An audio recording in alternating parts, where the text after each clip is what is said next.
Today we're going to discover the whole world of women's health during let's do the it. pregnancy and postpartum period. Let's start with the getting pregnant, first trimester.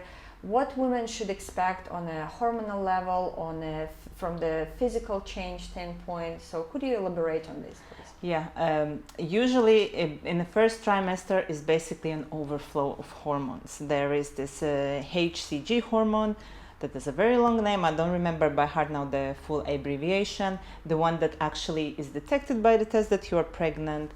Increased level of estrogen, progesterone, relaxin, prolactin. There is a lot of hormones that filling up woman's body, and of course it affects her physically.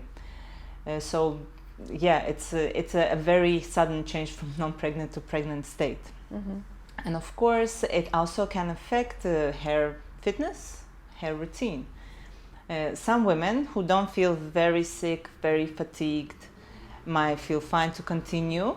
And being pregnant, I have seen some 9-10 weeks pregnant that they just found out that they're pregnant. Some I know quite early. So yeah, it very much depends and varies. Mm-hmm. And many women complain on this morning sickness and fatigue. They start to use, why is this happening? And is there anything that could be done about it through maybe physical exercises, lifestyle, or whatever?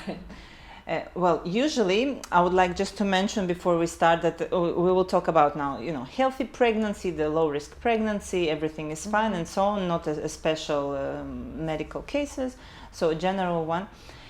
Usually you can discuss this with your doctor first of all, maybe a little bit dietary changes, sometimes some medication or supplements are required, mm-hmm. but from a physical and exercise point of view, I would actually suggest not to give up completely unless it makes you feel worse. So if you did your Pilates classes, you did your cycling, walking, running, and you feel fine doing them, you can continue doing them. Mm-hmm. If it makes you feel better. If you are fatigued, put your resting as a priority, do a little bit less, but don't give up immediately, because it can make you even more tired, and it will be difficult to recover later on. Mm-hmm. Yeah, and actually many women, there is such a consideration that once you get pregnant, you have to sort of keep rest, take everything easy, sort of relax as much as possible. Is it true? Do you agree with this as a physiotherapist and women health professional? I think it's not entirely completely true. You shouldn't go immediately on a full relaxation mode. In fact, in the first trimester, let's take for example World Health Organization. It has a certain suggestions for physical activity for people, for adults and for children. So pregnant are not even included. They are considered as adult subsection. So 30 minutes of moderate physical exercises. So you can continue those 30 minutes of moderate physical exercises if you feel like it, if your well-being allows and you're not too tired, or you can reduce it. You can still do your Pilates. I had women up to 12 weeks coming to my generic classes and then moving on to their pregnancy classes. Mm-hmm. You can cycle, you can run and swim. The only thing to remember, pregnancy is not the time when you want now to achieve and upgrade your fitness, mm-hmm. okay? You want to keep what you have. If you feel like you need to go slower a little bit and it makes you feel better, do that. But don't go for a Guinness record mm-hmm. training. Okay. So no need to go on an immediate idle mode. Mm-hmm. And there is also a lot of conversations, and there is such a buzzword like kegel exercises. I think many women heard about this, like maybe this is something that you should start doing once you become pregnant or whatever.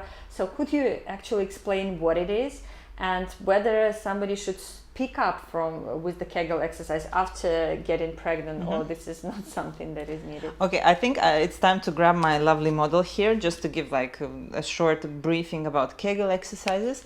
Kegel is named after a guy called Arnold Kegel. He was a gynecologist who basically invented those exercises. So it's an exercise for your pelvic floor muscles, and one should remember that pelvic floor muscle is a muscle like any other muscle. It's a muscle like your biceps, like your quads. It needs to be in tone, in shape, to uphold your organs, and it also needs some certain training. So pregnancy, if a woman never did Kegel's exercise, it's also a good time to start. But however, I would like to add that out there's a lot of program for strengthening pelvic floor, for improving maybe your sex life and so on. You see a lot of seminars, webinars and so on. We are talking about Kegels like everyday activation through the day, and not like full-on fitness by itself. So it's okay to contract your pelvic floor during your exercises throughout the day, to hold it a little bit, to sustain. If you still go for your running, you might try to contract and see what's happening. So it's okay to train it normally, moderately within, recreation athlete level. It's absolutely fine, unless of course your doctor says otherwise, but these again are special cases. Okay, thank you.